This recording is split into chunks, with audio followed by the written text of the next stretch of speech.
నమస్తే, welcome back to Deepa TV news. నా పేరు అనుష. వార్తల్లోకి వెళితే జయశంకర్ భూపాలపల్లి జిల్లా గాంధీనగర్ ఇండస్ట్రియల్ పార్క్నకు శంకుస్థాపన చేసిన రాష్ట్ర మంత్రులు పొంగులేటి శ్రీనివాసరెడ్డి, దిద్దుల శ్రీధర్ బాబు, దనసరి అనసూయ సీతక్క, వరంగల్ పార్లమెంటు సభ్యులు కడియం కావ్య, భూపాలపల్లి వర్ధన్నపేట శాసనసభ్యులు గండ్ర సత్యనారాయణరావు, కేఆర్ నాగరాజు, జిల్లా కలెక్టర్ రాహుల్ శర్మ, ఎస్పీ కిరణ్ కరే 60 ఎకరాల సుదీర్ఘమైనటువంటి సువిశాలమైనటువంటి ప్రాంతంలో 199 ప్లాట్లను ఏర్పాటు చేసుకోవడం జరుగుతున్నది. ఇక్కడ పారిశ్రామికంగా అభివృద్ధి జరగాలి అనేటువంటి శాసనసభ్యుల గారి యొక్క కోరిక ఈ రోజుతోటి నెరవేరుతున్నది. ఈ కార్యక్రమానికి విచ్చేసినటువంటి మంత్రివర్యులు గౌరవనీయులు శ్రీ దుద్దిల శ్రీధర్ బాబు గారు, రాష్ట్ర సమాచార సాంకేతిక, ఎలక్ట్రానిక్స్ అండ్ కమ్యూనికేషన్స్, పరిశ్రమలు, వాణిజ్యం మరియు శాసనసభ వ్యవహారాల శాఖ మంత్రులు గారు విచ్చేశారు. వారికి సాదర స్వాగతాన్ని తెలియజేసుకుంటున్నాము. అలాగే భూపాలపల్లి శాసనసభ్యులు గౌరవనీయులు శ్రీ గండ్ర సత్యనారాయణరావు గారు, ఐటీ ఇండస్ట్రియల్ శాఖ మంత్రి వర్యులు, వారి యొక్క ఇండస్ట్రియల్ నుంచి 60 ఎకరాలు ఈరోజు మనము రెవెన్యూ భూమిని ఇండస్ట్రియల్ కొరకు ఇచ్చి ఆ ఇండస్ట్రియల్లో పార్కు కొరకు ఈరోజు పునాది ఫౌండేషన్ కొరకు చేసినటువంటి పెద్దలు గౌరవనీయులు దుద్దిల శ్రీధర్ బాబు గారు, అదేవిధంగా రెవెన్యూ శాఖ మంత్రివర్యులు, అదేవిధంగా గృహ నిర్మాణ శాఖ మంత్రివర్యులు పొంగులేటి శ్రీనివాసరెడ్డి గారు, మన జిల్లా మంత్రివర్యులు దనసరి అనసూయ సీతక్క గారు, పంచాయతీరాజ్ శాఖ, గ్రామీణాభివృద్ధి, మహిళా శిశు సంక్షేమ శాఖ మంత్రివర్యులు, మరి ఎంతో సంతోషకరమైనటువంటి రోజు. మేమందరం ప్రతిపక్షంలో ఉన్నా మాకెప్పుడు పెద్ద దిక్కులాగా ఈ గోదావరి పరివాహక ప్రాంతానికి మమ్మల్ని అందరినీ ముందు చూపుతో ప్రోత్సహిస్తూ నడిపించినటువంటి పెద్దలు మన శ్రీధర్ బాబు గారు, వారి యొక్క సహకారంతో, వారి యొక్క ప్రేమతోటి ఈరోజు ఇండస్ట్రియల్ పార్కుని ఇక్కడ ఏర్పాటు చేయడం చాలా సంతోషం.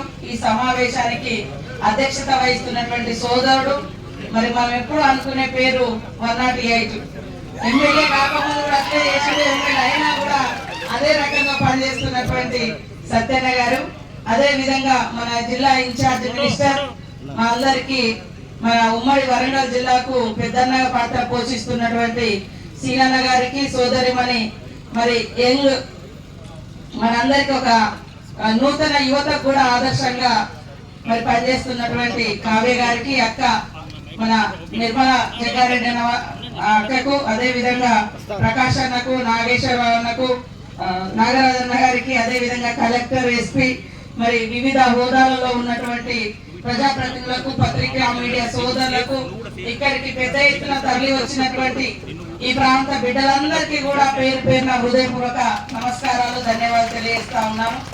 ముఖ్యంగా గత కొంతకాలంగా అభివృద్ధి, అదే విధంగా జనాభా అంతా కూడా పట్టణాల చుట్టూ కేంద్రీకృతం అవుతుంది. సిటీలు ఎక్కడుంటే అక్కడికే వెళ్ళిపోయి మరి ఉపాధి కోసం వెళ్ళి, ఉద్యోగాల కోసం వెళ్ళి అక్కడే వాళ్ళ జీవనం కూడా నడుస్తా ఉంది. ఇల్లులు కట్టుకోవడం, కుటుంబాలు, అవన్నీ. కానీ పల్లెలే ఈ దేశానికి పట్టుగొమ్మలు అనేటువంటి అర్థం రాను రాను మారిపోతుంది. పట్టణీకరణ మొత్తం ఎక్కడైతే ఉందో పట్టణ వ్యవస్థ, అక్కడికే మన వాళ్ళు కూడా అందరు వెళ్ళిపోయి అక్కడ బతుకుతా ఉన్నారు. దానికి ప్రధాన కారణము అంటే ఉద్యోగాలు గ్రామీణ ప్రాంతాలలో లేకపోవడం. ఉద్యోగులు అంటే పట్టణాలలో ఉంటారు, రైతులు అంటే పల్లెలలో ఉంటారు అనేటువంటి ఒక ఆలోచన ధోరణి పెరిగింది. కాబట్టి మన శ్రీధర్ బాబు గారి నాయకత్వంలో ఉద్యోగాలు కూడా పల్లెలలో ఎట్లా క్రియేట్ చేయగలుగుతాం. ఇవాళ సిటీలలోకి వెళ్ళే పిల్లలు ఎవరు? బీటెక్ చేసిన వాళ్ళు కావచ్చు, లేదా ఐటీ కోసం చదివినటువంటి వాళ్ళు కావచ్చు, ఇతరత్ర వివిధ వృత్తి నైపుణ్య కోర్సులు చదివినటువంటి వాళ్ళు కావచ్చు, అంతా మన పిల్లలే. కానీ తల్లిదండ్రులకు దూరంగా ఎక్కడో పోయి మరి ఆ ఉపాధి కోసం అక్కడ జీవిస్తున్నారు. కాబట్టి అట్లా కాకుండా తండ్రి వ్యవసాయము, తల్లిదండ్రులు, అదే విధంగా ఇట్లాంటి ఐటీ పార్కుల ద్వారా ఇండస్ట్రీస్ ఇక్కడి మారుమూల ప్రాంతాలకు వస్తే పల్లెలు కూడా కలకల్లాడతాయి. సభకి నమస్కారం. సభాధ్యక్షులు, మీ అందరి అభిమాన నాయకులు, నిత్యము మీలోనే ఉంటూ మీ కష్ట సుఖాలు తెలుసుకుంటూ అధికారం ఉన్ననాడు మీతోనే ఉన్నారు, అధికారం లేనినాడు కూడా మీతోనే ఉన్నాడు. కాబట్టి అద్భుతమైన మెజార్టీతో మొన్న సత్యాన్ని గెలిపించారు. సత్యన్న గారికి 2 నిమిషాలు మీ శాసనసభ్యుల గురించి చెప్పాల్సిన అవసరం ఉంది. ఎందుకంటే శాసనసభ్యుడిగా మీ దీవెనలతో గెలిచిన తర్వాత మేమందరం రేవంత్ రెడ్డి గారి మంత్రివర్గంలో మంత్రులం అయిన తర్వాత నిత్యము ఏదో ఒక పని మీదనే, మీ నియోజకవర్గ అభివృద్ధి పని మీదనే వచ్చేవాడు. తను శాసనసభ్యుడిగా లేనప్పుడు ఎన్నికల కంటే ముందు ఏదైతే వర్షాలు వచ్చి కుంటలు చెర్లు అన్ని తెగి రోడ్లన్నీ తెగితే ఆనాటి ప్రభుత్వము, ఆనాటి శాసనసభ్యుడు పట్టించుకోకపోతే మీ దీవెనలతో ఇందిరమ్మ రాజ్యం వచ్చిన తర్వాత, మీ శాసనసభ్యుడు గెలిచిన తర్వాత, అన్నా నాకు ఇదిగో 50 కోట్లు ఇస్తేనే ఈ రోడ్లన్నీ బాగుపడతాయి, అన్నా నాకు ఒక 70 కోట్లు ఇస్తేనే ఈ చెరువులన్నీ మరామతులు అవుతాయని అటు ముఖ్యమంత్రి గారి దగ్గరికి, ఈ జిల్లా ఇన్ఛార్జ్ మంత్రిగా నా దగ్గరికి నిత్యము తిరిగి సాధించుకున్న అంత గొప్ప వ్యక్తి మీరు గెలిపించుకున్న మీ శాసనసభ్యుడు. ఇప్పుడు కూడా చూశారు కదా, నాతో కొబ్బరికాయ కొట్టించాడు, సీతక్కతో కొబ్బరికాయ కొట్టించాడు, శ్రీధర్ బాబు గారితో కొబ్బరికాయ కొట్టించాడు. అంటే పదవి ఎప్పుడు శాశ్వతం కాదు. పదవి ఉన్నప్పుడు మీలో మమేకం అవటం సర్వసాధారణం. పదవి ఉన్నా లేకున్నా మీకోసం నిత్యము తప్పించే మీ శాసనసభ్యుడు లాంటి మంచి శాసనసభ్యుడు దొరకటం మీ అందరి అదృష్టము అని ఈ వేదిక ద్వారా మీ అందరికీ తెలియజేస్తున్నా. మనందరం మా కలలు కన్నట్టు పేదవాడి ప్రభుత్వం రావాలని, అది ఇందిరమ్మ రాజ్యంతోనే సాధ్యమని మీ అందరి దీవెనలతో తెలంగాణ రాష్ట్రంలో ఇందిరమ్మ రాజ్యం వచ్చిన తర్వాత గౌరవ ముఖ్యమంత్రి రేవంత్ రెడ్డి గారి నాయకత్వంలోని ఈ ప్రభుత్వం ఈనాడు అభివృద్ధికి, సంక్షేమానికి 2 కళ్ళలాగా, జోడెడ్లలాగా రెండింటినీ సమపాలలో ఈ ప్రభుత్వం ఈనాడు నడిపిస్తుంది. పెద్దలు శ్రీధర్ బాబు గారు ఒక చాలా దూరదృష్టితో ఈ ప్రాంతం కూడా అభివృద్ధి చేయాలని మీ శాసనసభ్యుడి యొక్క పట్టుదలతో రెవెన్యూ ల్యాండ్ సుమారు ఒక 140 ఎకరాలు ఆనాడు ఈ ఆస్తిని వేరే వాళ్ళకి కట్టబెట్టారు.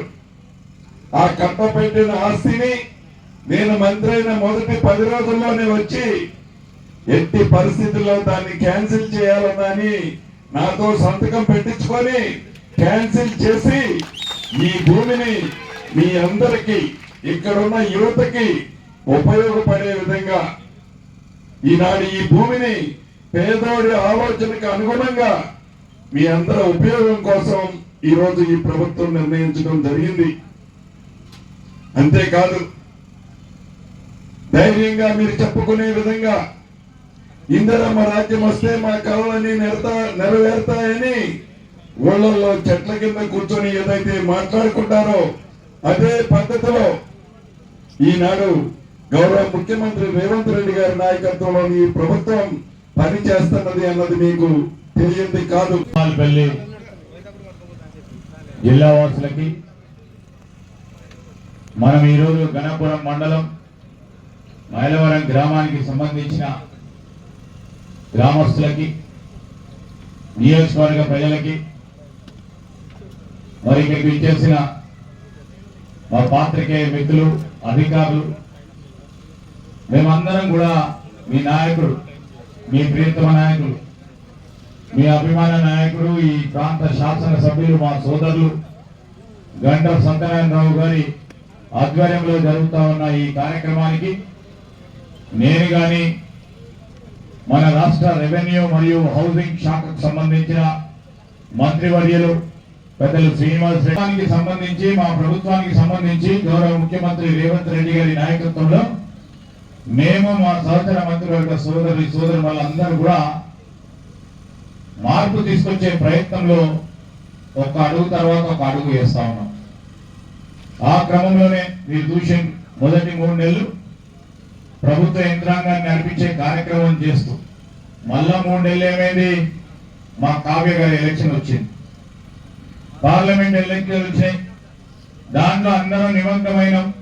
మీరు ఓటేయడానికి కొంతమంది అయితే మా కాంగ్రెస్ పార్టీ నాయకులు సోదరులు పూర్తి స్థాయిలో ఎన్నికల ప్రచార కార్యక్రమంలో నిమగ్నమై మేమందరం కూడా వారితోని మమేకమై పనిచేస్తూ ఈ శాసనసభ్యుడు కూడా దాదాపు 2.5 నెలలు ఈ ఎలక్షన్ ప్రక్రియలో పాల్గొనడం జరిగింది.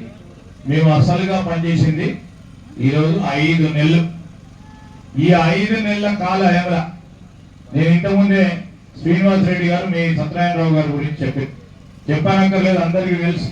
నిత్యం పనిచేసే వ్యక్తి, ప్రజల్లో ఉన్న వ్యక్తి, పని చేయాలని ఆసక్తి ఉన్న వ్యక్తి.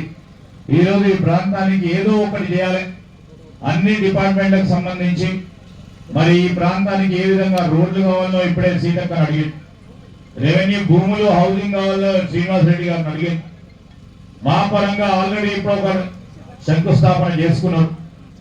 ఈరోజు ఒక పట్టుదలతో ముందుకు నడుస్తా ఉన్న శాసనసభ్యుడు మీ అభిమాన నాయకుడు డాక్టర్ సత్యనారాయణరావు గారు. అట్లాంటివన్నీ ప్రోత్సాహం చేయాలి.